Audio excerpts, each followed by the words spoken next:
Hi, everybody. Thank you so much for joining us tonight. Um, I'm not going to have too long of an intro because we have a lot to get through in just an hour and a half, and I want to make sure that all of the experts that have joined us have enough time to talk. But I just want to say how grateful I am to everybody who's joining. This is our first Indigenous environmental justice webinar. We hope that it will be a series, but this is our first webinar of this name and kind of this theme. Obviously, this event is focusing on lead safety, and I work for Wakaŋ Tipi Awaŋyaŋkapi. My name is Claire Carroll, and I'm the communications manager. I am moderating this event alongside my colleague Jenna, who will introduce herself a little bit later. But we're really excited to be co-hosting this event with Eastside Neighborhood Development Company. As far as I know, there hasn't been a webinar or an event about lead safety that has been focused towards engaging the Native community. And we're really grateful to the Eastside Neighborhood Development Company and all of the experts who are joining us tonight for sharing their knowledge to help keep people safe in the community. I just want to let everybody know that if they have any questions for our presenters, we will have a Q&A section at the end of the presentation. This is going to be after everybody has spoken, and we've got about 10 presenters to get through. So there's going to be a lot of knowledge, and I'm assuming a lot of questions. So my recommendation is that you write your questions down or put them in the Q&A and maybe put the person's name if it's a question for a specific presenter. And then if you're on Facebook, you can just put your questions in the comments and we'll be able to see them. And then at the end, we'll get through as many questions as we can. So without further ado, I'm going to turn things over to our first presenter, who is Marsha Allen. She is a health educator for Lead Safe MN, and she is one of the people who helped us plan this webinar. So I'm really grateful to Marsha for her work in organizing this with us, and I am going to let her take it away.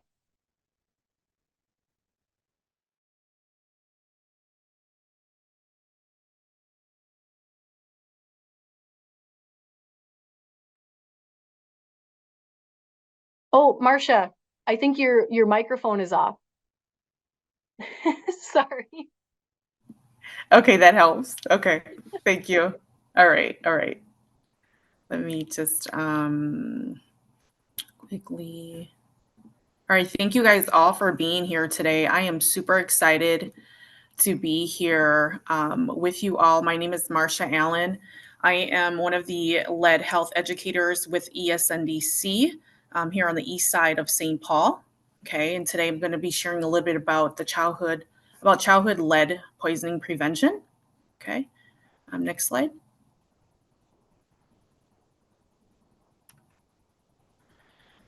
All right. This is great information that that took directly from the Center for Disease Control and Prevention. Okay.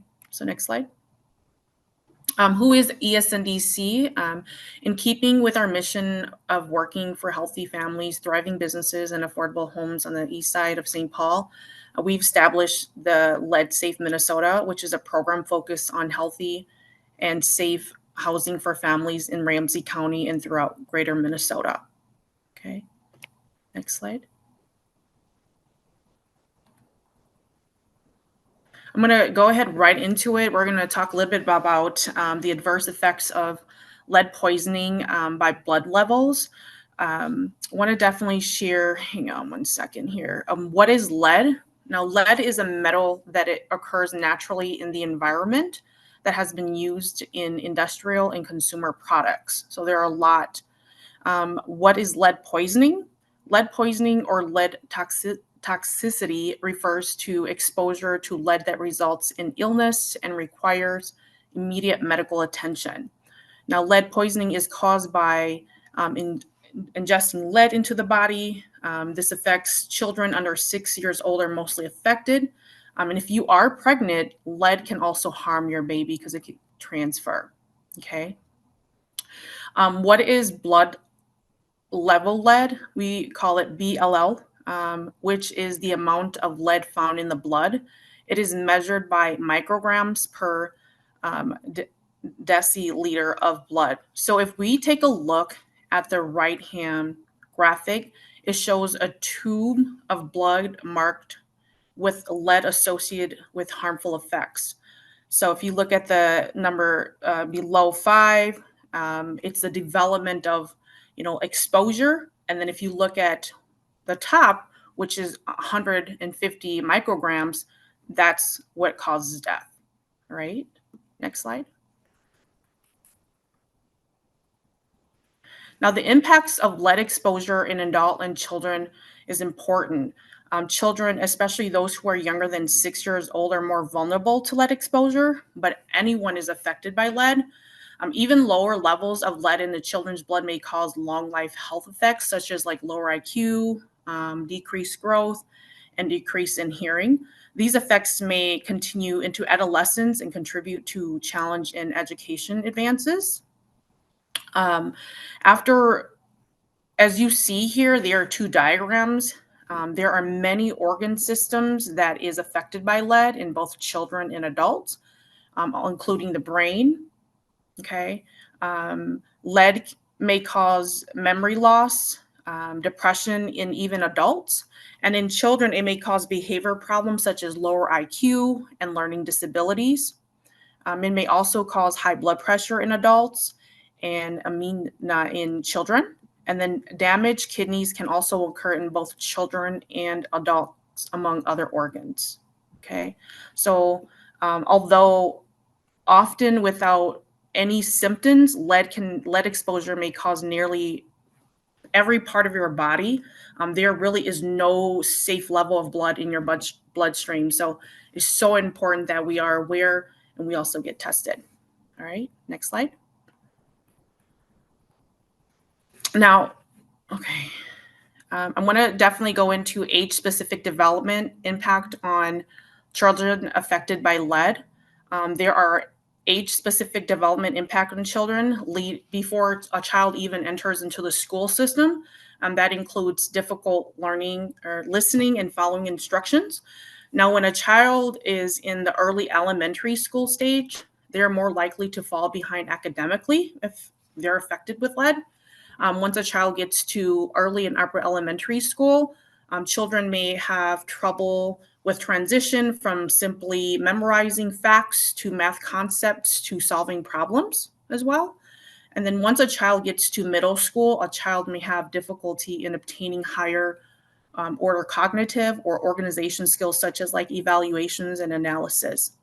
And then in high school, a person is more likely to smoke if they're affected with lead, may skip or drop out of school, commit a criminal offense, or even engage in risky sexual behaviors. So these are just some of the many age-specific development, right? Next slide. Now we will discuss with this slide a little bit more about in detail where lead can be found in our environment. What this graphic shows is there are many ways that lead can get into our house.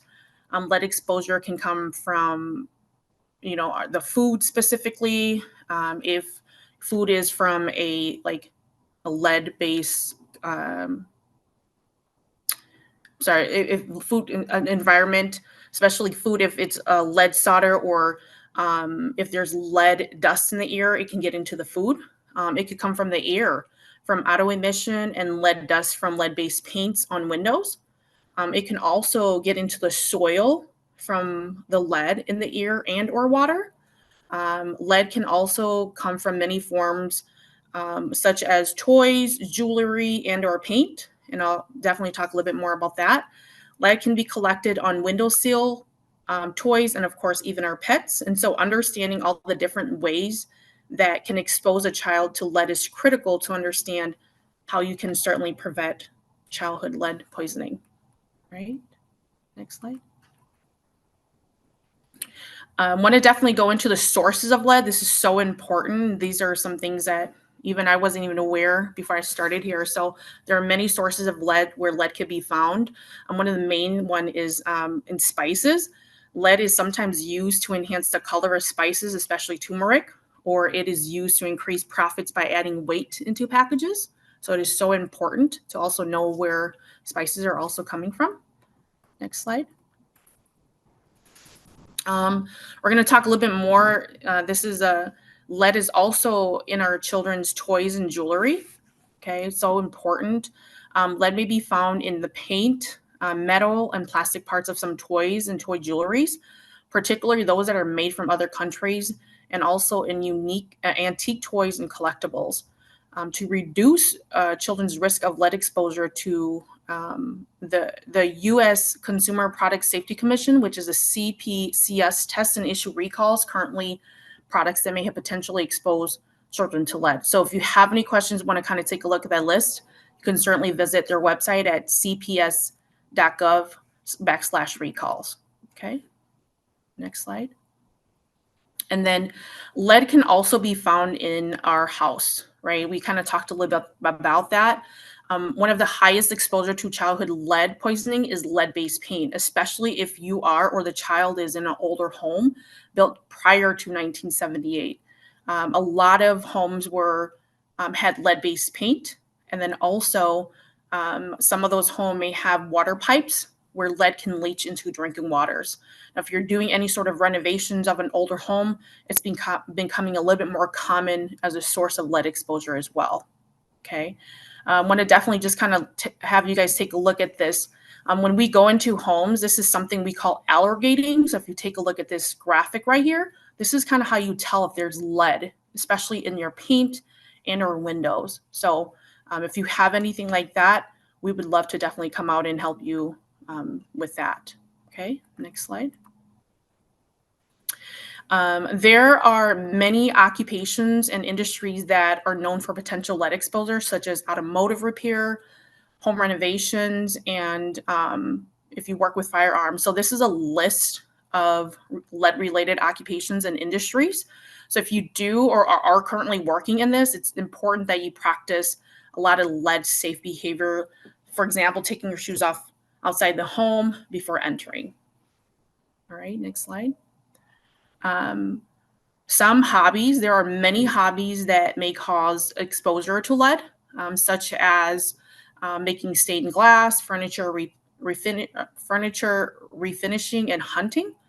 There are steps that you can reduce lead exposure if you take part in any of these activities. Always make sure you wear protective equipment, such as an outer layer of clothes that can be removed before entering the home, car, any of that environment. And then also make sure that you wash your face, hands, and any uncovered skin thoroughly.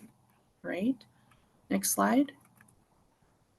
And then this is my last slide of my presentation. I want to, again, thank you for joining us today. Before we move on, I want to just definitely share with you a little bit about ESNDC, our program, and how we can help you and your family stay safe from lead poisoning. We are one of the only few organizations in the entire state that's been partnered with MDH to help families. Our primary focus is Ramsey County. However, we've worked with families outside of the county as well. Some of the services that we offer, and every single service that we offer is free. We will definitely have free resources and education to everyone. We do also offer free in-home assessments, and that's where we will come into your house, whether you're renter and or homeowner. It is, again, no cost. What we pretty much do is we want to make sure and assess that your home is lead-free. And if, let's say, we do find that there's some sort of lead, what we can do is refer you to Ramsey County and or MDH. And then if you are a Ramsey County resident, there's this great program which is called the Window Replacement Program. What we'll do is we'll certainly help you with that. Other services that we offer would be free mobile lead servicing, free mobile lead screening where we'll come out to you to get you and your family tested for free. And then lastly, if there again is lead, we do also free swab cleaning, and that's where a professional certified lead contractor will come out to the home to encapsulate or stabilize any sort of lead hazard if there's lead in the home. All right, so that's it for me. And here's my contact information. This is my work cell phone, my email, and this is our website. So if you have any questions, please do not hesitate to reach out to us. Thank you.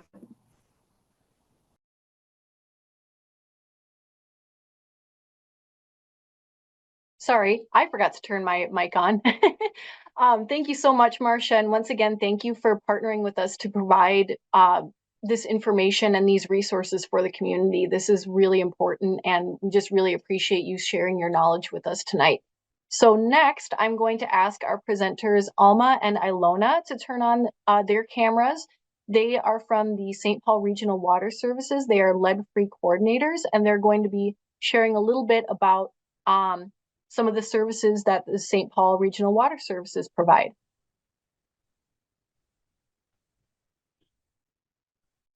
Hi, my name is my name is Ilona LaDouceur, and I'm with St. Paul Regional Water Services. And you can put on the next the next Live. Yeah.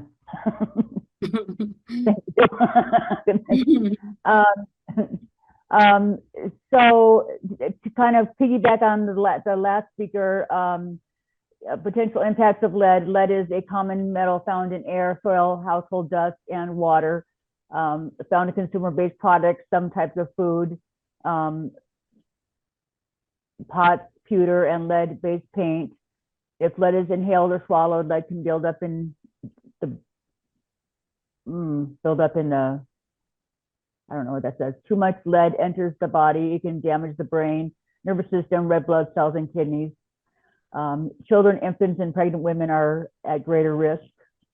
The next one.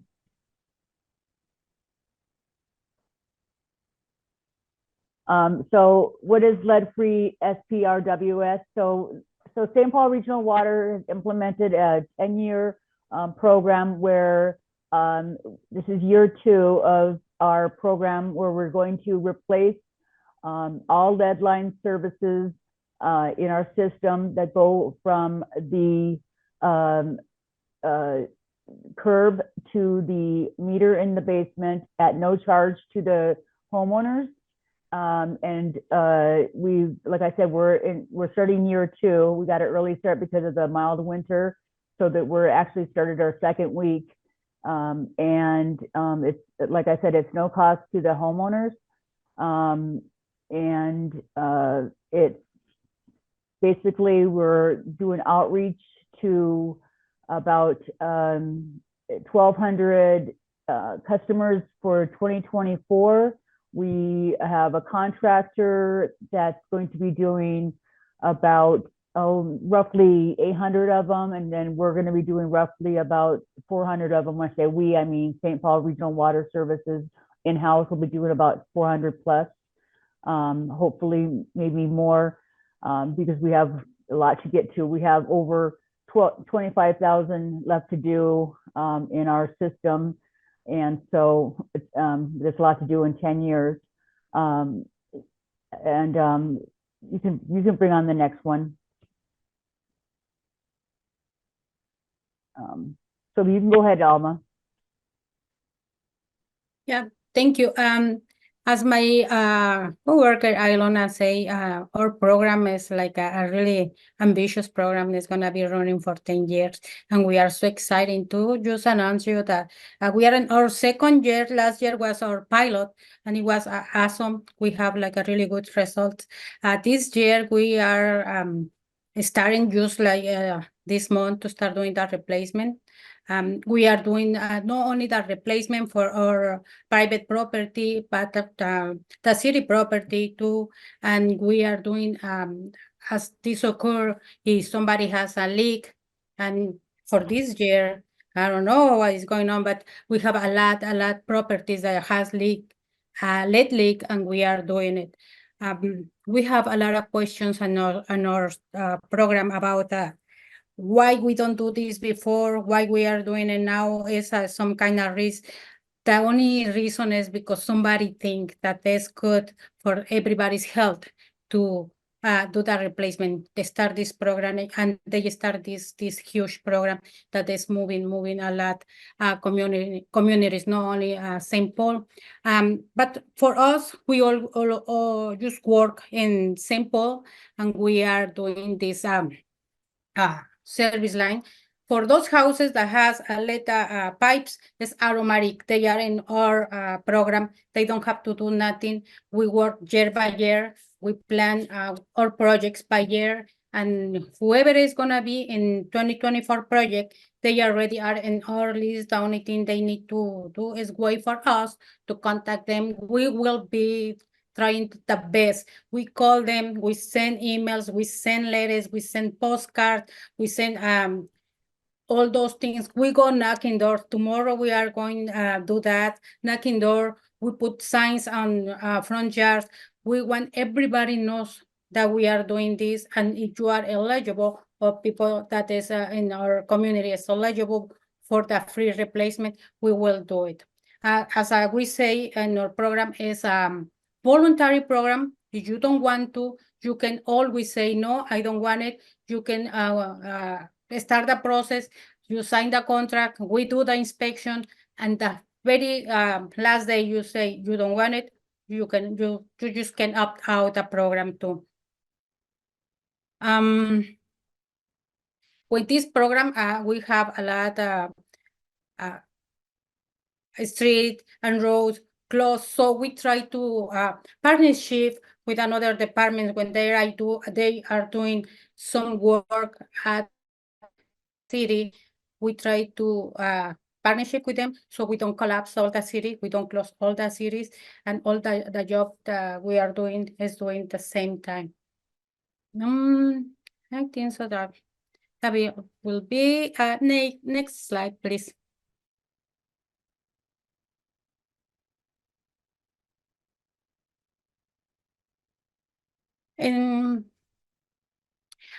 So that is one question that we always have, how I sign up. But as I told you, if our records show up that your property or homeowner's property do have lead pipes, is already in our list.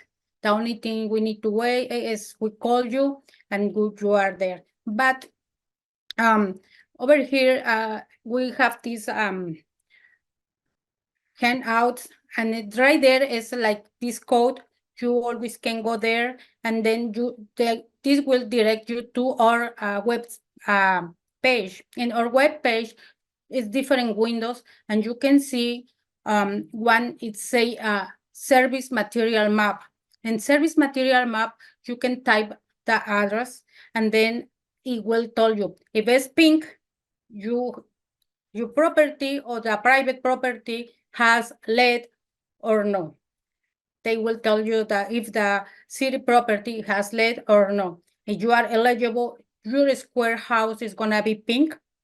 And if you are in the program for the year, that square is gonna be green. If it's green, you are the lucky ones that are working in the year that we are. So 2024, if you go there, you look for, you type your address and it's green, that means for this year, we're gonna do the replacement.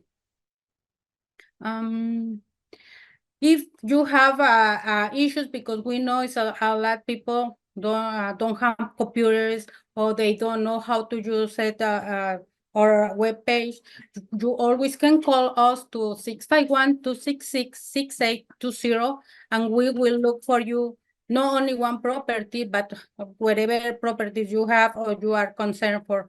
Even if you just need some information, you want to do, we go to inspect the house because we are not sure, or we have your property as copper, and you is like, no, it's not copper, it's lead. So one of our inspectors will go there, check, and he take that, will say, okay, it's lead or it's copper. And then if it's lead and you are not eligible, you automatically becomes eligible, and we will replace it too. What else? I don't want to forget anything. What else we do in here? I think that is it. Oh, I Our see time is that up. I see that somebody has a question about the water test. We do the water test for everybody that is in St. Paul City. If you are a neighbor in St. Paul City, you can go and get a free test in our building. We are Monday to Friday, 8 to 4:30, and it's completely free, no cost to you, and it takes 4 to 6 weeks to get back the results. Yep, I'm good. Thank you so much, Alma and Ilona, for being here and sharing these resources for the community. I really appreciate you both being here and sharing your knowledge. So next we're gonna move on to, I'm gonna ask Ilona and Alma to turn off their cameras and microphones. And next we're gonna hear from Daniel Schmidt, who is the interim division manager with Ramsey County, who is going to be talking about childhood lead poisoning prevention program. So take it away, Daniel. Thank you. Thank you for having me. I'm really happy to be here tonight, and I get excited when I hear all these different people talking about lead. I will say one of the reasons there's so many different presenters here from different agencies or nonprofits, it's because lead is so ubiquitous in our environment. It is found everywhere. As Marsha showed us all in some of those slides, it can be found in spices and in toys and different consumer products. It shows up from time to time in food recalls. You may have seen in the news this fall, there was an applesauce recall because there was lead in the cinnamon. So again, it's ubiquitous in our environment. But really what I want to elevate so everyone walks away with this is we know the biggest risk for children with lead, it comes from their houses and specifically from the old paint. Now we know people can get exposed to lead in other areas and some of those like toys or spices. I want to point out those are rare. It does happen, but it's rare. But we see children get elevated lead levels every day. And I think my friends and partners in this area from MDH will speak to that more as well. You can go to the next slide. So I'm the division manager for environmental health right now. We're a big division within Ramsey County Public Health. We have about 50 staff, and then we also have like another 30 staff who run like our yard waste sites where people drop off leaves and such. But this is the team in environmental health that specifically works in lead. Or I should say healthy homes, it's lead and radon and asthma. But we have a pretty diverse team of inspectors. They're environmental health specialists, sometimes called inspectors, although I think that is often viewed as like a dirty word. And so we have a diverse group of environmental health specialists. We have 4 different languages spoken as first language by our staff. And then within that, we also have a bunch of other language resources within environmental health that aren't directly represented on this Healthy Homes team. You can go to the next slide. So the reason we exist as a division, as a department, is because we are responsible for elevating lead poisoning in children. Marsha had mentioned that the biggest risk is children under the age of 6. The state definition as of 2021 is actually 18. So any kid under the age of 18 can get lead poisoning just like any adult can. We investigate and work on like case management with any child under the age of 18 or any pregnant mother. So we also, that's why we have jobs, but another thing that we do is we know it's beneficial to find the lead and fix the issues before somebody gets exposed, since that's what this is when it says housing-based primary prevention. We're trying to prevent lead poisoning before it happens. We know how to do that, and we're highly effective at it. As are many agencies like mine throughout the country, throughout Minnesota. Let me go to the next slide. So this is just the statute that I would just want to share that kind of talks about why we have this division within public health. There's a state statute that requires us to do case management and investigate when a kid is poisoned. So, and Michelle and her team, who will talk next, they do that same thing for the greater state. Minneapolis and Hennepin County, there's some local folks that do it, and then us in Ramsey County. The bottom paragraph there just talks about how the lead level is recently lowered to 3.5. You go to the next slide. I mentioned this, deteriorating base paint in houses is the primary source of lead poisoning. The reason it's such an issue in cities like St. Paul's, we have old housing stock. And actually, you know, the east side, it's some of our oldest housing stock. So like the Railroad Island area, which is real close to, I think I'm going to butcher how you say it, but Wakaŋ Tipi area, like that's where, you know, the indigenous populations were living before colonization. And then after colonization, that's where they first set up and built houses and shanty towns down in Railroad Island and kind of built up from there. So we have, you know, houses that were built anywhere from like the 1860s to the 1930s. And that makes up like the primary housing stock on the east side. You can go to the next slide. The picture on the left, that's one I took in a house. I think that's actually in like Frogtown area. And then the picture on the right is actually on Summit Avenue. The window on the left's about as bad as I've ever seen for deteriorated lead-based paint. And what the picture on the right just shows you is that was actually a contractor who got paid to paint this house, and they were doing it the wrong way. They were power sanding this paint off, and I actually found out about it because other contractors saw this and called us to, you know, complain like, hey, these folks are breaking the rules. But it's important because you can get lead poisoning, or a child can, from old windows where there's not work happening, it's just the condition, or on the right, like during rehab or construction or a big painting job. Because if it's, you've got lead in the paint, you sand it and create like a powder or a dust, and that can just kind of spread into people's houses, onto their skin, on their clothing. And Marsha talked about ingestion. Little kids get lead poisoning by touching things and then putting their hand in, like thumb suckers, or kids who have pica and they're just putting everything in their mouth. If they're crawling around in a house that has old lead-based paint, excuse me, the dust from that paint will get on the things that get in their mouth. I can go to the next slide.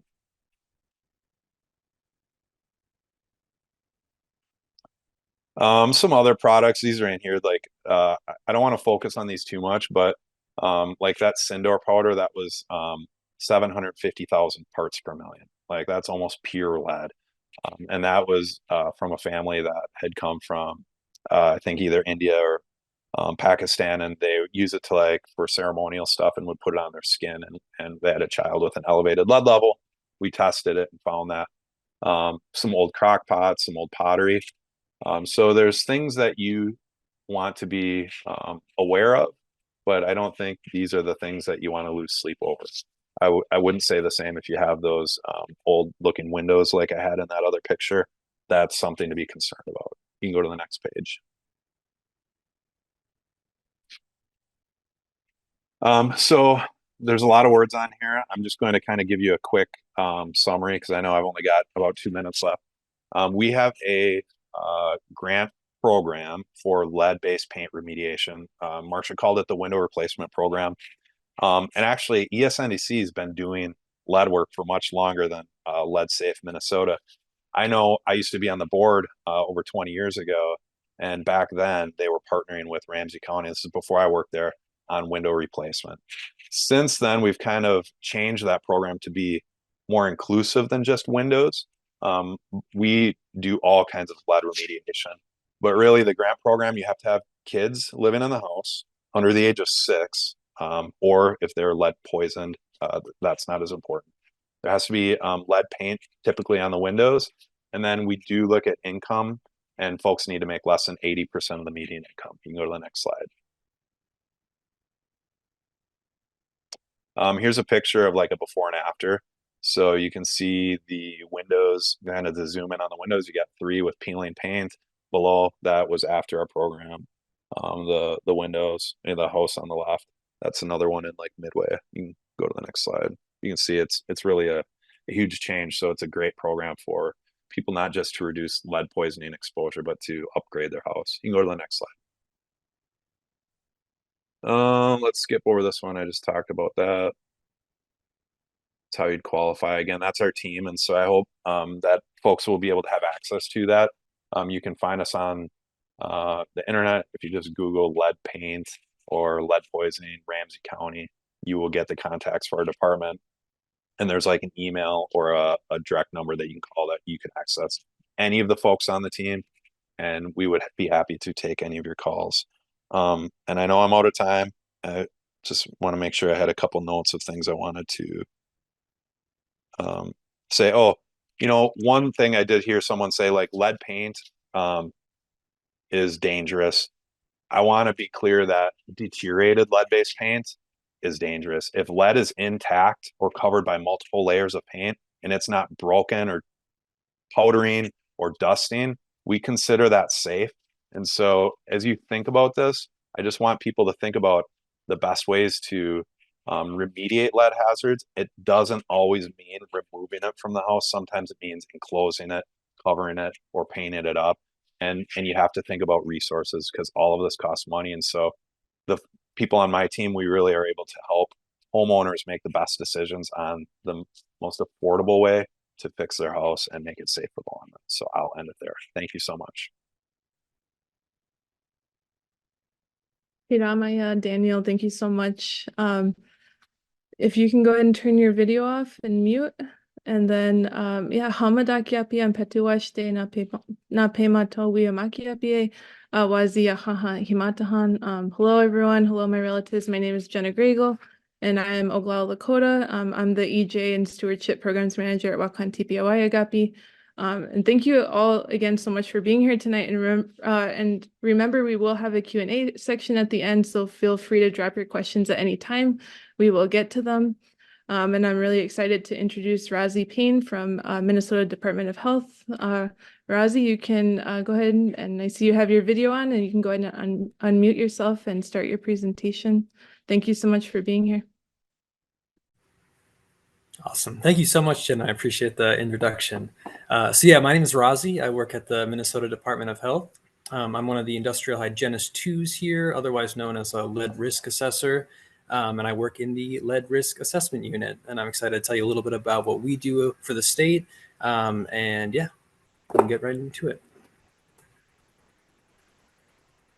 Okay, so I won't read this just for sake of time, but I just wanted to acknowledge the fact that we live, work, and play on ancestral lands that originally belonged to those tribal nations that were here long before us. So if you want to read that a little bit more afterwards, definitely please feel free to do that. Next slide. Okay, so I just want to do a quick introduction for the PBRA team, or the lead risk assessment team. And just to clarify too, lead risk assessment is we respond to whenever there's a kid or a pregnant woman or a pregnant person with an elevated blood lead level in the state of Minnesota. So this is a team that does everything outside of Minneapolis and Ramsey County, and then sometimes Hennepin County. So first on the top left is James, and James is based out of our Duluth office. So he kind of covers the northeast portion of the state. He's also one of our Spanish speakers, so he'll come down to Central and South Minnesota as well to do some risk assessments. And to the right is Tyler. Tyler is based out of our Fergus Falls location. So he'll cover the northwest portion of the state. And next is Paul to the right of Tyler. He's based out of our St. Paul office. And then myself, I'm based out of the St. Paul office. And then bottom left is Britt. She's also based out of St. Paul.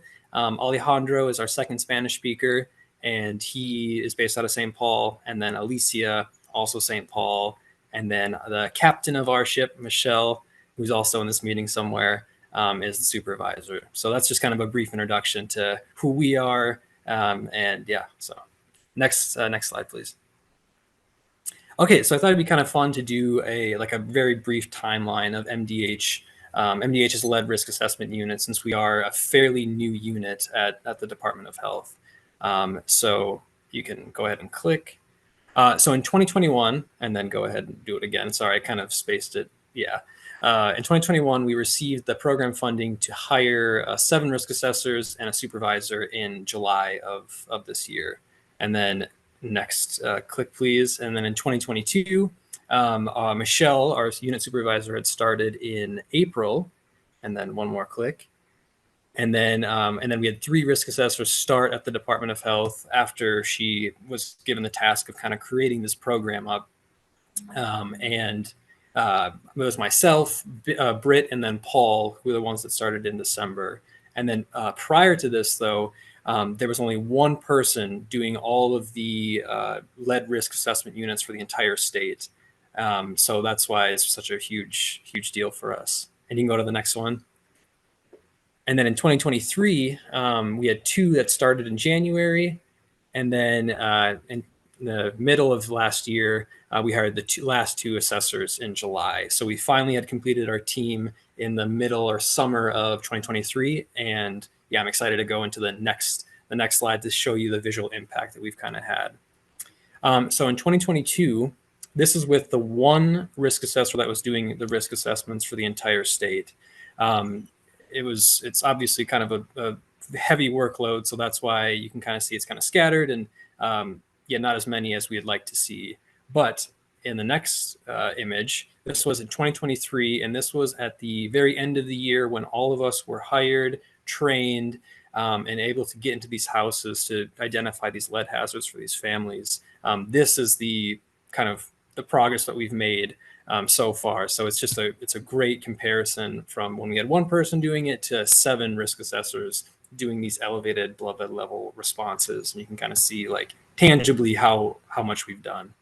And the last picture on this slide is what we've done from January up until March of this year, I believe, the beginning of March. So you can already see how we've made a lot of headway into this year, and we're really excited to see what it looks like at the end of this year. So yeah, next slide. Okay, so I know Eastside and a lot of other organizations have talked a little bit about what families can do to protect themselves from lead hazards and everything like that. So I thought I'd just do a very easy, basic things that you can do to protect yourselves as well. I think the number one biggest thing to do is to try not to disturb any paint in your house if it was built before 1978 without the proper training. That's probably one of the biggest things that can help. And then the next one is making sure you go through your house on a pretty regular basis and wiping down like windowsills, the insides of windows if they're like older double hung wooden windows with soapy water and disposable rag. I know MDH has this 2-bucket method we say, and it's like a bucket of soapy water and then another bucket of clean water, and you rinse it with a disposable rag, wash it with the soapy water, and then rinse it off with the clean stuff. That definitely reduces a lot of the hazards that come from dust. So, and then additionally, if you work with lead or your hobbies involve lead, like if you do any sort of like welding or metal related work, or you do hunting, fishing, or shooting, and anything else that exposes you to maybe potential lead dust, just make sure to wash clothes that are separate, or wash clothes separately, and then do not wear those same shoes inside the house because you can be potentially tracking stuff in. Another thing too, if water is a concern for you as well, make sure to let it run for 30 seconds if it's an issue. Otherwise, you can use the cold water for drinking and cooking. Personally, I know for the risk assessments that we've done for the state, we don't see a whole lot of hazardous levels in the water, but we have seen detectable levels. So it definitely is something that you could do if you wanted to reduce your exposure from that. And then just some basic nutrition advice. I know they recommend eating foods that are high in calcium, iron, and vitamin C. So those meats, fruits and veggies, yogurts, things like that will give you those nutrients. Okay, so yeah, those were like the basic things, things that I think don't really cost much, and you can do, you know, anytime. And then if we have a family that is interested in doing some more like extensive work in their home, we do have this fix up loan program. And basically it's just a loan. I think it ranges from $2,000 to $75,000, and you can use it for like general home repairs, window replacements. You can get a contractor to do the work, and then or you can do the work yourself. So that's a link to that too if you're curious about that. And then our last slide is our Southeastern Healthy Homes grant. And this is basically just kind of like what Dan was talking about too in the last presentation. It's just kind of a lead hazard reduction and healthy homes repair kind of grant. They do a lot more extensive work if you have any lead hazards around in the house. There are some eligibility requirements. The owner has to live in the house, or it has to be a rental home built before 1978. And it has to be within those 11 counties on the right. So Dodge, Fillmore, Freeborn, Goodhue, Houston, Mower, Olmsted, Rice, Steele, Wabasha, and Winona County in order to qualify for this specific grant. And then also a child under 6 or a pregnant person has to live in the home, or they have to spend a significant amount of time in the home. And there's also the grant website for if you're curious about if you qualify and you live in those areas. Okay, awesome. Yeah, sorry, I felt a little rushed, but I'm glad I was able to present and give you the information from our end. So yeah, look forward to any questions at the end. Yeah, Piramaya, Razi, that was amazing. Thank you so much. Awesome, thank you. Yeah, thank you. You can go ahead and turn your camera off and mute yourself. I know you already had some questions, so I hope you can stick around. Next, we have Summer Lara Dumars, who is a Sisseton Wahpeton Oyate tribal member. She graduated from the University of Minnesota Twin Cities in 2020 with her Bachelor of Science in Fisheries, Wildlife, and Conservation Biology, and Bachelor of Science, and then a Bachelor of Arts in American Indian Studies. She also received a dual MS Doctorate of Veterinary Medicine degree from Colorado State University. And currently she is pursuing a Master of Public Health and Doctor of Veterinary Medicine degree. She's also the co-founder of VetMed, which is a networking organization geared for Indigenous or Native people pursuing veterinary medicine.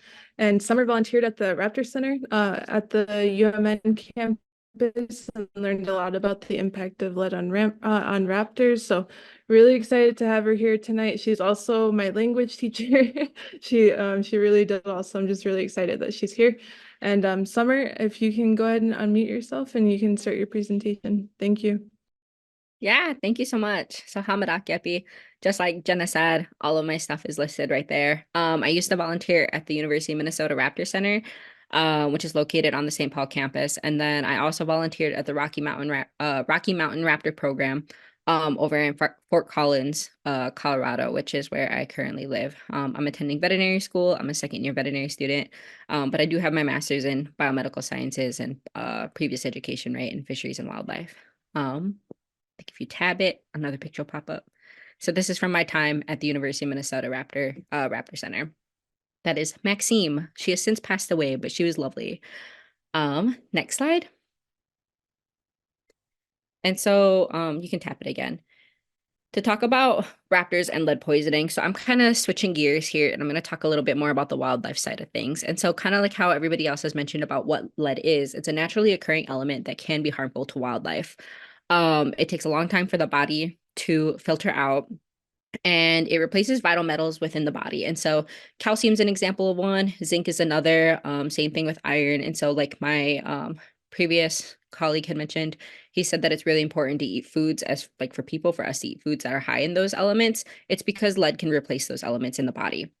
It is commonly found, it's found everywhere, actually. It's commonly deposited into the earth, oftentimes via people, but it is, of course, like a naturally occurring element. And so some of the ways that those get transferred into the earth, if you tab a few times, is going to be via bullets and lead fishing weights. And so that's kind of where my perspective is going to come from. I think for Native people, we think about hunting, right, as a form of sustenance, and that's something that still is common spread in our communities. And so oftentimes hunters will end up using lead bullets, or they'll use lead fishing weights. And that can kind of cause like a cascading effect, right? And so I think if you go to the next slide, you can tap it again. And so that'll cause a cascading effect, and it'll, when we shoot animals, when we're shooting like deer, you can leave it there, yeah. And you're shooting deer or you're hunting for fish, oftentimes lead gets left behind. And so raptors specifically, when we're talking about raptors and wildlife, raptors specifically are a bird of prey. And so we're talking the birds that have a hooked beak, sharp talons, keen eyesight, and a carnivorous diet. And what comes to most people's mind, especially in Minnesota, are going to be our bald eagles. And so that can be the next tab. Majestic creatures. But they aren't the only types of raptors, right? We have like our red-tailed hawks, sharp-shinned hawks, kestrels, all those little meat-eating birds. Turkey vultures, even, they're not technically a raptor, but they're kind of like within the same family. But for the most part, bald eagles and our turkey vultures are going to be the ones that are eating the scraps, the leftovers, the roadkill, the things that are left behind for various reasons, including what hunters oftentimes leave behind. Next slide. And tab again. And so why do we care as people, right? If we're talking about wildlife, why do we care? And so oftentimes, again, like bald eagles, they'll ingest the lead. So again, thinking of those lead bullets and lead fishing weights. If you think about hunters, if you've ever like gotten fresh meat or anything like that, what happens when a bullet hits the body is that it tends to fragment into a bunch of different pieces, and that gets left behind. And so hunters, when they pull the pluck out, is what they call it, and they leave behind all the guts and everything, birds will come down and they'll eat on that, eat that. And then if you've ever gone fishing, if you've ever like lost your hook before, those weights, fish will eat them. And then thinking of bald eagles again, they are big fish eaters, and so sometimes they'll also ingest them. And as Native people, we really value our raptors, right? Especially our eagles. And so it's important to think about what our impacts can be when we're hunting and we're fishing. Again, going back to the raptor eggs, and we're talking about calcium and how lead can replace calcium in the body, that can cause a decrease in egg production, which causes a decrease in the bald eagle population, right? Because without that calcium, their eggs become super fragile, and when they're nesting, they'll straight up just break that egg. And so we can see a really dangerous decline in their population as well. I want to say that I'll have to find it later actually, but yeah, so anyway, and then overall it is just toxic, right? Toxic to us, toxic to them. And then according to the University of Minnesota Raptor Center, they admit, them alone, they admit over 150 injured and ill bald eagles each year, with 80 to 90% showing some level of lead in their blood. And on average, 25 to 30% of these eagles are documented to have lead toxicity. And when that happens, oftentimes these birds end up being euthanized. Some come in and they are considered subclinical, so they aren't necessarily showing the toxic level effects, but they might still be having some signs. And so if you're out and about and you see an eagle that's down and they're showing things like muscle weakness, an inability to maintain their balance, they're maybe refusing to eat, those are oftentimes our clinical signs. But then more severe signs are going to be a head tilt, they might be blind, they might even have convulsions, and it'll eventually end in death. And so this is really important to think about with our hunting practices, right? As Native people, how do we practice responsible-minded hunting, since it affects us because of what we eat? Because that's something else people don't necessarily think about, is that when we're hunting with lead bullets and those bullets fragment and then we take home the meat and we harvest it, we're also ingesting that meat. And I think people don't necessarily realize that. And some people aren't always super careful when they're picking it through, when they're picking it clean. And then not only just us and what we eat, but also how does it affect the raptors, right? How does it affect eagles, especially considering that they're such a sacred animal to us, and we rely on them and we use their feathers for different ceremonies. Next slide. And you can click twice. And so here is just kind of an example of what people might see in raptors. And so I kind of highlighted there's like these really bright spots that you can see on the left image where I have the arrow specifically pointing. Those really bright spots are going to be those bullet fragments. And then in the right hand picture, you can kind of see it there too. And that's all along the GI tract. On the right side picture, if you kind of go down like halfway, and then on the right side of that of that vertebrae, you can see those really bright spots. And those are also lead fragments from a bullet, or a lead fishing weight, most likely. But so you're able to see those on radiograph. And next slide. And you can tap it. And so how do we prevent this? Same thing as kind of everybody else has mentioned. Oops. Right, for your own personal protection. But when we're talking specifically about wildlife, we can really try to encourage hunters and fishermen to use non-lead ammunition and non-lead fishing weights. Copper bullets are a really good alternative. The only kind of the caveat to that, right, is that they do tend to be more expensive. I want to say it's like $5 to $10 more per like box of bullets. And so that can kind of be a deterrent for some people. It also weighs a little bit differently. And so if you're not well practiced with that, that can kind of like make people not really want to use them.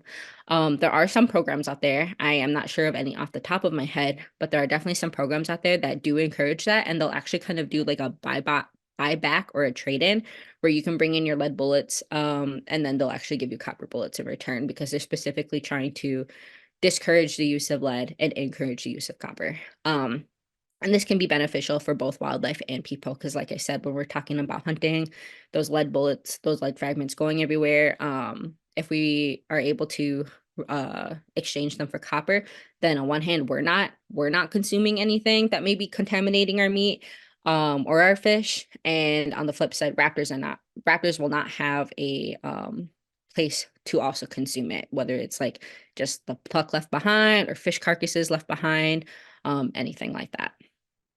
And that is all I have.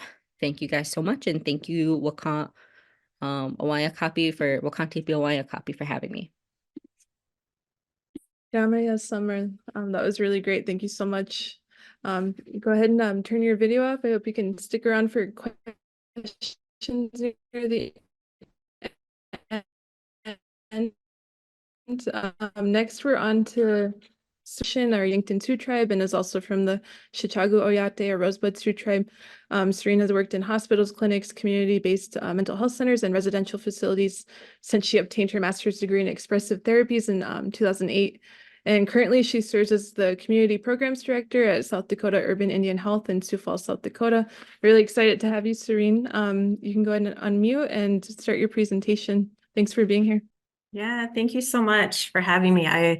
I've learned so much already from all the other presenters. So my portion, we can go to the next slide. My portion is really going to be focused specifically on mental health, because that's really the lane that I've been in for many years. But what I found very interesting in being a mental health and addictions provider and having the privilege to work in integrated care, where we have a medical clinic within our facility, is noticing that there's a huge link between someone's mental health and physical well-being. So we're going to kind of explore how those two things play together as it relates to lead. So a lot of these things have already been covered.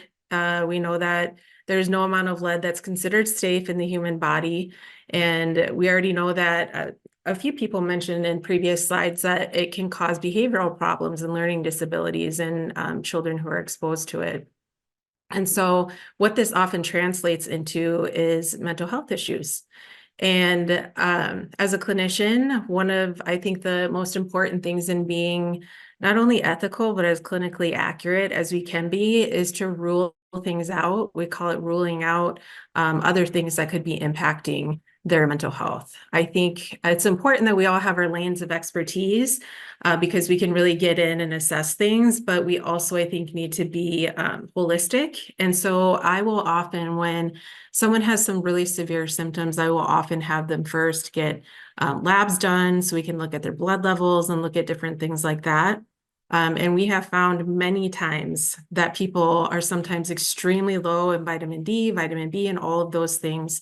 And this is no different, looking to see that someone may have severe behavioral issues that might not be organic within them, so to speak. It can be a result of lead exposure or lead poisoning. So there are a lot of different ways that it can affect people's mental health. And that can rise all the way from anxiety like agoraphobia, having phobias. And agoraphobia, for those of you who don't know, is just the inability to leave the house at different times because of fear. Depression, mania, schizophrenia.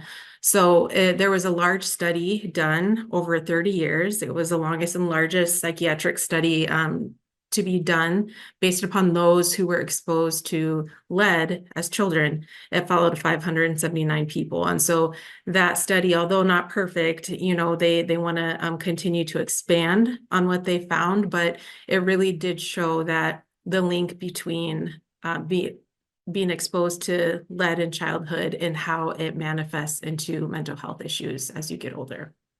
Can you do the next slide? Again, I'm not going to go through all of these, but I really wanted to show this just to show how close. In the native way, we have a medicine wheel, and that medicine wheel has all the different parts. It has our mental, physical, spiritual, and emotional parts of our being, and it's all within one circle, but it has the different quadrants. And what we recognize is that, you know, everything is truly interconnected. And so sometimes if you're having, you know, a lot of the latest research talks about how different parts of our body, if we're experiencing physical ailments, it directly relates to our ability to have neuroplasticity. It affects depression levels, just all of those sorts of things. And so you can see that just under the neurologic or the central nervous system, we know that lead poisoning greatly affects the nervous system, which can then lead to cognitive impairments and just a lot of other things that really impact their lives. And so if you look at the medical finding in the nervous system and how it affects that, the psychiatric symptoms are usually seeing personality changes, anxiety, and aggression. And a lot of these things can be sudden for people, sudden changes that can't really be explained. And so it's often alarming for people once they see that, wow, there's these things externally, behaviorally that have changed, but very often after doing blood work or just doing a further check on them, they're able to see that there are other things that are actually happening physically, sometimes as a result of lead exposure. Next slide. So we can move on. We can move on to the next slide, actually. So one thing I wanted to mention too, of one of the reasons why I think it's so important, like I said earlier, I learned so much just from hearing everyone speak tonight, is that so many of our communities, our Native and Indigenous communities, are disproportionately affected on all levels by not having the resources that we need and the information. And so that's why things like these webinars are really important. And also to just note that the types of homes and the things that, you know, we have on the reservations, often the materials we have really do affect our families. And then likewise, you know, the Indian Health Service sometimes is understaffed, and there's so many variables as to why it can affect our communities. And so knowledge is truly power in these situations. So as we know, lead poisoning is preventable, and there's a lot of steps that people can take. And it's something I think is really important to screen for. And all these other amazing presenters talked about opportunities in their programs to kind of help you and do testing and those kinds of things. I think for me as a parent, I have 3 boys and 1 girl, and it wasn't up until very recently that I realized that some of the toys, the cheap toys that I was buying, and I looked into it, really did have lead in them and things that weren't safe for them. And so just, you know, even here, knowing about those sorts of things can really help us to make better decisions for our children. Next slide. So I wanted to mention as I wrap up here that there's a direct correlation between, there's something called the adverse childhood experiences. And that is really just a list of questions that anyone can take. You can look up ACEs online, and it's looking at trauma and the effects of trauma. So there's a direct correlation between someone's exposure to trauma and also early early death. So their physical health tends to suffer more so when they have been exposed to traumatic things. We also know that people who are socioeconomically disadvantaged, systemically oppressed, there's also a strong correlation to having trauma. So I guess in my presentation, I just really wanted to highlight that there are so many things that we can zoom in on, like lead exposure and different things that just seem like it's an isolated thing. Let's learn about lead exposure. But when you really start looking at the bigger picture, you do realize how everything is connected, and certain communities that are disadvantaged in different ways because of systemic oppression. And so it's important for us to really all kind of be in that movement towards increasing awareness on these issues. So thank you very much. Thank you so much, Serene. I feel like I learned so much from you, and I agree that raising awareness is, I think, one of the most important things that we can do, and is one of the reasons why I'm so grateful that you all are here tonight sharing this knowledge for our community. So lastly, our last speaker of the evening, I want to introduce quickly. His name is Trevor Russell. Trevor has more than 25 years of experience in environmental and public health advocacy and has served as the water program director at Friends of the Mississippi River for 18 years. Trevor's work includes federal and state water quality and public health advocacy, education, communications, and coalition development. For the past 12 years, he has coordinated the Minnesota Environmental Partnership Water Cluster. I think I said that all right. A coalition of Minnesota organizations working to advance clean water policy and funding in Minnesota. So with that, I'll let Trevor take it away. And I apologize I'm in charge of the slides, so I apologize for messing up the slides before, but Trevor only has one slide, so hopefully I won't goof it up this time. Thank you, Claire. I'm hoping to spare us all a slideshow and just express my thanks for being allowed to be here and share some perspectives. We've heard a lot tonight from frontline experts in this field about the opportunities we have to make real progress addressing lead contamination in Minnesota. Jenna reminds me that we will send out an email to attendees afterwards. So many of our presenters have links and more information, and I'm sure you will all attendees will have access to all of that information following this event. I'm really just here to share some perspectives on how existing policy and funding opportunities or new policies might help address some of the issues that we've learned about tonight. And when I talk about policy, I'm really talking about state legislative and administrative policy and federal administrative and legislative policy, though there are other levels of policy intervention that can be leveraged to address the lead issue. When we think about lead, we've made a lot of progress through the sort of public policy apparatus, if you will. So for example, we don't put lead in our gasoline anymore. And I'll share a link after this event on the sort of the history of how we removed leaded gasoline. And when you fill up your car, it's unleaded for a reason. We prohibited the use of lead in paint in our homes.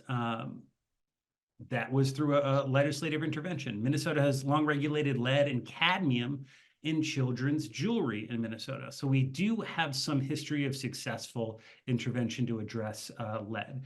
And I want to share maybe 3 or 4 stories about the policy work that has been going on and more work that needs to be done. The first I'll touch on is lead in toys and household products. Effective July 1st, 2023, thanks to legislative intervention at the state level and signed off by the governor, a person or business can't import or manufacture or sell or distribute products that contain over a de minimis amount of lead or cadmium, for what it's worth, in Minnesota. And that includes all jewelry, all toys, cosmetics, personal care products, board games, school supplies, cookingware, etc. So we've made a remarkable leap forward in prohibiting lead in a lot of the consumer products that all of us have been unknowingly exposed to throughout our lives. And that's an example of maybe policy working in the right direction to help solve a problem. We learned about lead service lines tonight and the threat that can then pose. Not every community has the leadership of the St. Paul Regional Water Services, but we do have some great news at the state level. The state last session set $240 million aside for lead service line inventory and replacement in Minnesota. And by the way, I'll note that this passed unanimously in the House and by a 4-2 vote in the Minnesota Senate. Of that $240 million, about $24 million is set aside to cover the cost of mapping and inventorying lead service lines throughout the state, and the rest is to provide no-cost replacement to residents. The idea is that the amount of money you make or have in your bank account shouldn't be what determines whether or not you have access to clean, safe drinking water. I'll note that those funds are targeted and prioritized first to areas with children with elevated blood levels, areas with children under the age of 5, lower income residents or disadvantaged communities, and in areas where you can coordinate that service line replacement in conjunction with road replacement or other public work projects, because that's a great way to spread those dollars. Also note at the federal level, Congress's Federal Infrastructure Act set about $215 million in matching funds available to Minnesota to help make that lead service line replacement something that can go statewide. This will all in all replace about 100,000 lead service lines in Minnesota. I'll skip some of the extra nerdy good news about the IRS, but no, you will not be charged if you're a homeowner for the added value to your home of having lead-free versus lead service lines. That's a new change that the IRS made quite recently. But I should note the total estimated cost for the state of Minnesota to replace all lead service lines are roughly $800 million. With our 240 and the federal government's 215, we're only a little over halfway there to getting clean, safe water for all Minnesotans. And I should note that the federal matching funds can be revoked at any time, so policy is going to play a role in ensuring success. When it comes to lead, shot, and tackle, I will share some links on FMR's site about a piece I did a few years ago called When Lead Kills Twice, that dives into a little bit more information about sort of what actually happens to raptors or other wildlife exposed to lead shot. I should note that an estimated 10 to 20 million birds or other animals die each year from lead poisoning in the US. Friends of the Mississippi was one of a number of organizations that petitioned the Minnesota Department of Natural Resources, or DNR, which regulates hunting and fishing in the state, and asked for some limits on the use of lead shot and tackle on state-owned lands, state parks, and scientific and natural areas. The DNR essentially punted and said it's up to the legislature to intervene. This year, a pair of bills, one in the House and one in the Senate, have come forward that would prohibit most lead shot and tackle being used on state parks and scientific and natural areas. This isn't a statewide prohibition, it's just on publicly owned lands. It would provide education statewide and resources to provide lead-free alternatives so people can access and afford non-toxic alternatives. And it would address the use of lead at shooting sports facilities and in youth sporting programs, including those funded with state tax dollars. The not good news is right now that bill isn't even going to get a hearing. And so we've got a lot of work to do to reach out to the governor and lawmakers, for the folks that are on this call, and ask that at least give this bill a hearing so we can get in front of lawmakers and make the case that lead, shot, and tackle need to begin the process of transitioning to non-toxic alternatives. And then quickly, two other things I'll note that we've heard a lot about county and community-led in-home lead abatement programs and human health and mental health resources that we need to diagnose and treat individuals that may have been exposed to lead. Both of those families of programming are something that need additional funding and state support and federal support. I really resonate with the idea that if you want to go fast, go alone, but if you want to go far, you got to go together. And whether it's our home products or our schools or our workplaces, our natural environment, I believe that human health and environmental health are really one and the same, and we are always in this together. Lead isn't going to remove itself from our environment. It's almost always in our built and natural environment due to our own choices, and that means that our own choices can in turn leverage meaningful change. And so I would just urge everyone on this call to work with communities to lift up the importance of achieving the goal of a truly lead-free Minnesota. Getting there is going to be a long journey, but it's one that we can achieve if we make that journey together. So with that, I'll stop and thank you so much for hearing my spiel. I appreciate it. Thank you so much, Trevor. And thank you to everybody who talked tonight and reminded us that while there is still a long way to go when it comes to lead exposure, when it comes to getting lead out of our environment, there is a lot of work that has already been done. And it is the people here tonight that have been speaking and sharing their knowledge that have been doing that work. And we are so grateful to you all for being here and for sharing your knowledge and your expertise. We're now going to move into our Q&A section. So I'm going to ask all of the panelists to turn on their cameras. And I know, so Jenna and I are tag teaming moderating this event. She's currently in South Dakota. I'm in Minnesota. So we are having a little bit of technical issues, but we're going to try to trade off as much as we can. The first question that I'm going to start with, I believe, is for Daniel. And I think, Daniel, that you already did answer this question, but I'm just going to ask it again to make sure that the person who asked it hears it. They're looking for advice for getting rid of lead paint, and they're wondering, can you paint over lead paint that is already in your home? Yes. So that is considered like an interim control, paint stabilization. And so quite often that is the easiest and the cheapest fix right away. Where that doesn't work is on surfaces that are high friction or impact. And what I mean by that is like the windows that a window goes up and down, and that friction of wood on wood, if that's painted wood, that can cause like a dust. Another friction area would be like a door. So when the door shuts, it kind of slaps against the door stop. And then the other area where we do see paint stabilization as like a quick fix, but it's not super effective, would be like a front porch floor. Now, anyone that's ever had an old house in St. Paul, I've had a couple of them. You got the old wooded floor and it's painted. You have to kind of paint those often, and unless you have the ability to completely redo it, which is expensive, or cover it with some other type of plywood, which won't look as nice, you have to just kind of regularly paint that. But the short answer is yes, you can do it. But as Razi mentioned, you want to definitely get some lead training, or you can read up, and actually MDH, Minnesota Department of Health, has some great like worksheets on their website, or they used to, I think they're still there, that kind of can talk you through how to maintain an old house that could have lead-based paint. Awesome. Thank you, Daniel. Our next question is, and this isn't for one specific person, so anybody feel free to answer. What's the best water filter to remove lead from water?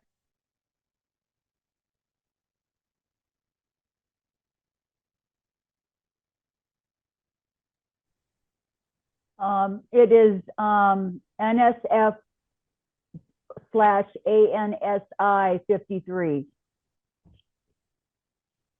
Do you know where folks might be able to get that or have access to it? I believe like at any, Home Depot or hardware store.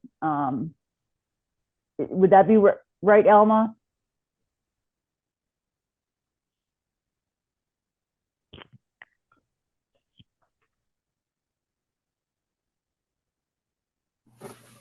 Can you repeat that model or that filter again?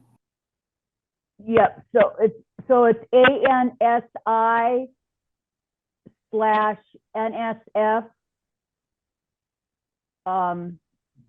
What did I say? No, I forgot. 50. Alma, turn your microphone on. Sorry about that. I say I try to look for it. I don't have it in my mind, but I will just like look for it and I can type it in the chat. It's ANSI/. No, now I forgot what it was. ANSI NSF 53. Yeah, that's what it is. Okay, awesome. Thank you so much. Okay, let's see. Moving on to the next question. Are there any recommendations of self-test kits for water, soil, and paint?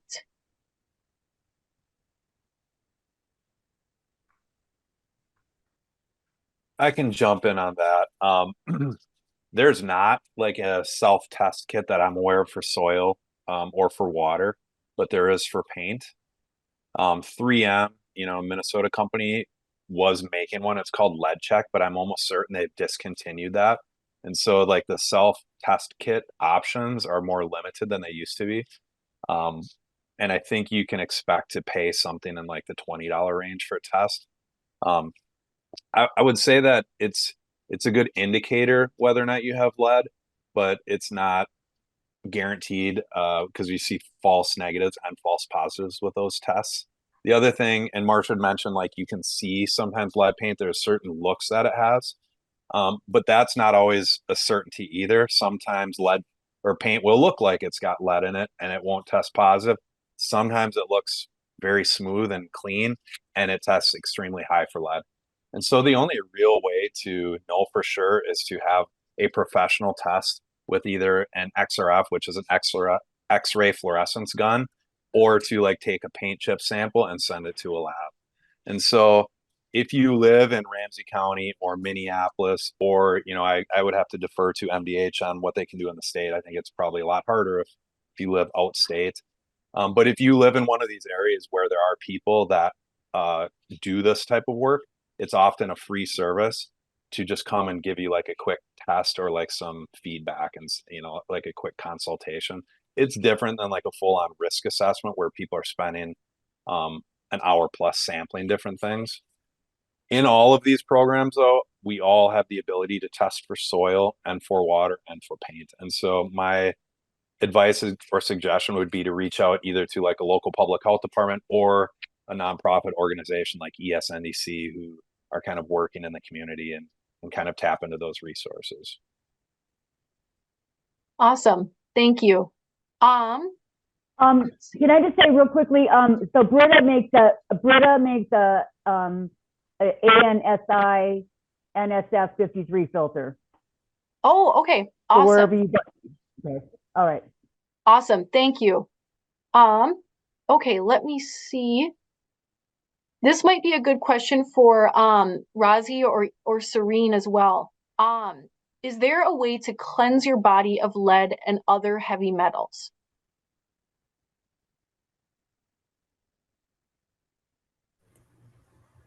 Okay, so I'm definitely not like any nutrition expert or medical expert at all. I know we just kind of give the general recommendation of the calcium, vitamin C, and iron. I know when we usually do a risk assessment, we always ask like the local county public health nurse to join us. And I know they say the same exact thing too, just those are like the main nutrients. Then the public health nurse will kind of dig more into the nutrition side and like give recommendations for food based off of like how the kid eats, like their cultural background and different sources of those nutrients that can also help lower the level. But usually I think someone just said it in the chat too, but if it's at a high level, like I would say, I think it's 45 micrograms per deciliter, that's when chelation therapy is administered. And it's just kind of like an intense therapy that quickly kind of strips lead from the body, but it's really only reserved for those that have like very severe kind of lead poisoning. So chelation is That's typically only used if it's above 45, because it doesn't just target the lead, it strips all the metal out of your body, including the metals that we need, such as iron. So it's really only reserved for cases that are above 45. But Razi is correct that we really focus on nutrition, because once you ingest lead, it has to come out of your body. So I kind of think of it as like a nice channel where you ingest it and it's got to, probably TMI, it's got to come out somehow. And proper nutrition is going to really lower those levels for you. Wonderful. Thank you guys so much for answering that. This next question is for Summer. I have heard of efforts to switch from lead bullets to copper bullets to prevent poisoning. However, I was wondering if there is still a risk of water contamination for from using copper bullets if the shots miss? Is that a risk? That's a good question, and maybe some of my peers have a bit more information on the water side of things. I would think not as much. Part of the deal with between copper and lead is that our bodies and like a lot of wildlife, just the physiology is that we don't really have a good way of being able to process lead and excrete it, whereas with copper we do. Our organ systems have a better way of handling that.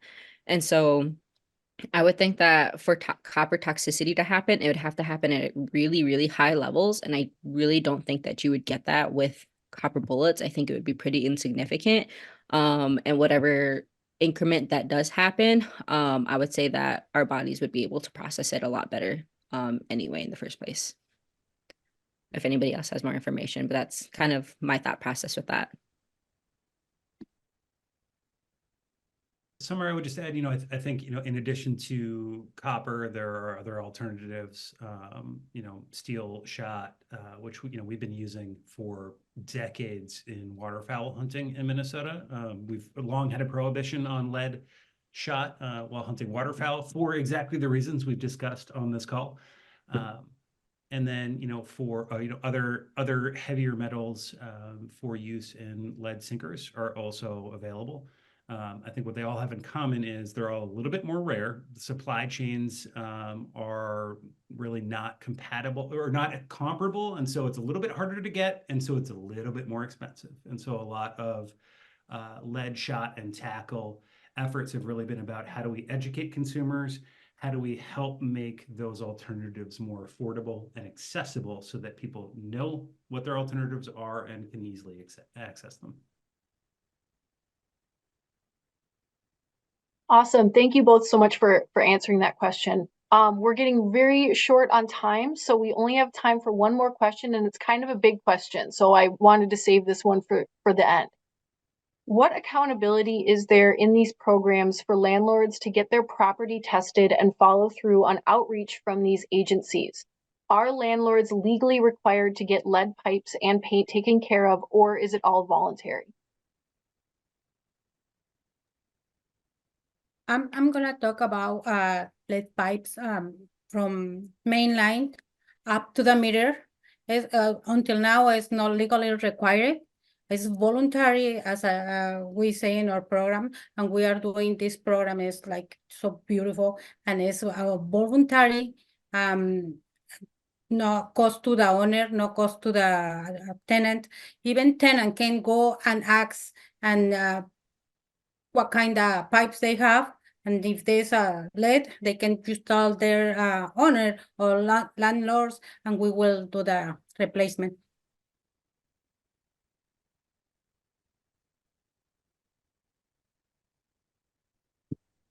I can jump in if that's okay.